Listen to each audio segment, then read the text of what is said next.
হরে কৃষ্ণ। তো কলিযুগে আমরা অনেক কিছু লক্ষণ দেখতে পাই, যেগুলো আমরা ভাগবতমে পড়েছি। তার মধ্যে প্রধান 3টি লক্ষণ আমরা কিন্তু সবাই দেখতে পাই চোখের সামনে, কিন্তু অত অনুভব করি না।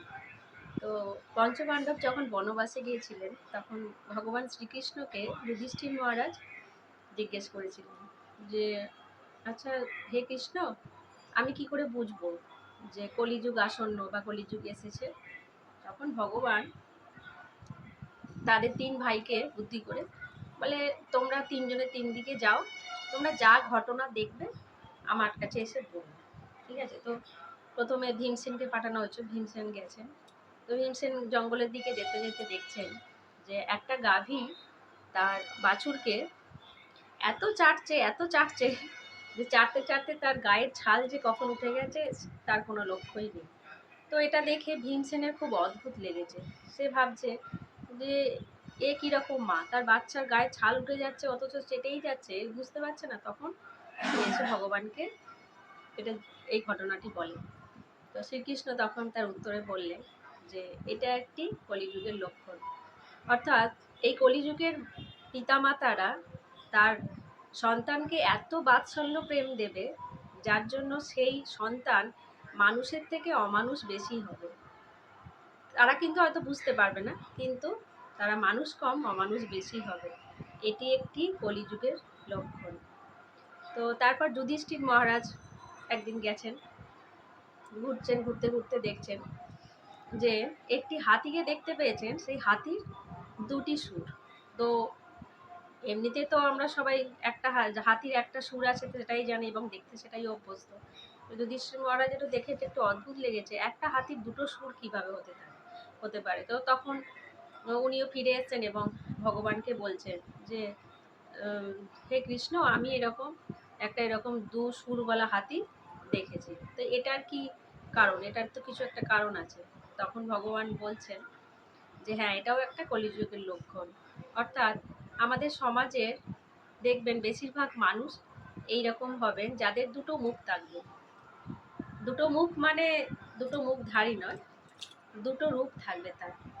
একটা মুখ থাকবে তার হচ্ছে আপনার সামনে তারা আসবে, মিষ্টি কথা বলবে, হাসবে, আপনার মনে হবে সে আপনার খুব শুভাকাঙ্ক্ষী। অথচ আপনার আড়ালেই আপনাকে নিয়ে সে সমালোচনা করবে, নিন্দা করবে। এইটা হচ্ছে তার মুখোশ, মানে মুখের আড়ালে একটা মুখোশ থাকবে, সেটাই ওই 2টো সুর হাতির মতন হবে আর কি। এটাও একটা কলিযুগের লক্ষণ। তো তারপর সহদেব একদিন গেছেন জঙ্গলের ধারে ধারে যেতে যেতে যেতে যেতে একটা ও কুয়োর ধারে গেছে, যেখানে দেখছে 4টি পরপর কুয়ো রয়েছে, সেগুলো জলে পূর্ণ। অথচ সেই কুয়োটারই চারদিকের কুয়োর মাঝখানে যে একটা কুয়ো আছে সেটাতে একদমই জলশূন্য। তো ওর দেখে অবাক লাগছে, একই জায়গায় এরকম কিভাবে হতে পারে? 4টে কুয়োতে ভর্তি জল আছে, অথচ মাঝখানের একটি কুয়োতে একদমই জল নেই। ওটাও দেখে ওনার অদ্ভুত লেগেছে। তো উনিও ফিরে এসেছেন এবং শ্রীকৃষ্ণকে এটা প্রশ্ন করেছেন যে এটা যে আমি দেখলাম, এটা কেন দেখলাম বা এটার কি কারণ? তখন ভগবান তাকে উত্তরে বললেন যে এটাও একটা কলিযুগের লক্ষণ। অর্থাৎ আমাদের সমাজের কিছু কিছু মানুষ থাকবেন তারা এককেন্দ্রিক। অর্থাৎ ধরুন, যার অর্থ আছে, অর্থবল আছে, লোকবল আছে, ক্ষমতা আছে, তো তারা কি করবে? তারা নিজেদেরটাই দেখবে সবসময়। তার অর্থ কিভাবে বাড়ানো যায়, তার ক্ষমতা কিভাবে বাড়ানো যায়, তার দিকটাই দেখবে। কিন্তু তার চারিপাশের লোকজন হয়তো অনেকেই না খেয়ে আছে, না পড়ে আছে বা ভীষণ দুঃখে আছে। হ্যাঁ, যে হ্যাঁ তাদেরকে একটু উপকার করি, পরোপকারে কাজে লাগি, সেটা কিন্তু করবে না। তাই এই সমাজে এককেন্দ্রিক সমাজ যখন তৈরি হবে, তখন কি হবে? যাদের অর্থ ধন সম্পদ থাকবে, তারা কারোর উপকারে তো লাগবেই না, তাদের সম্পদ কিভাবে বাড়ানো যায় সেই চেষ্টা করবে। হলো যারা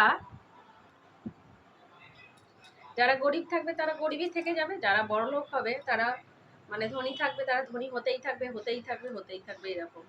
তো ভগবান শ্রীকৃষ্ণ এই যে 3টি লক্ষণের কথা বললেন, যেটা আমরা এই কলিযুগে কিন্তু সবাই আমরা দেখতেও পাই এবং অনুভবও করি, কিন্তু আমাদের চোখগুলো এড়িয়ে যায়। তো এইগুলো, এই যে ভগবানের কথাগুলি যেগুলো বলেছেন উনি পঞ্চপাণ্ডবকে, সেটা কিন্তু কলিযুগে আমরা দেখতে পাই সত্যি সত্যি সেসব ঘটনা ঘটছে, এবং এগুলো ভাগবতমে তার প্রমাণও আছে। তো ভাগবতমের প্রথম স্কন্ধে, যেখানে কলিযুগের যেই অধ্যায়ে কলিযুগের আরম্ভ হচ্ছে, সেখানে কিন্তু এইসবের উল্লেখ আছে। হরে কৃষ্ণ।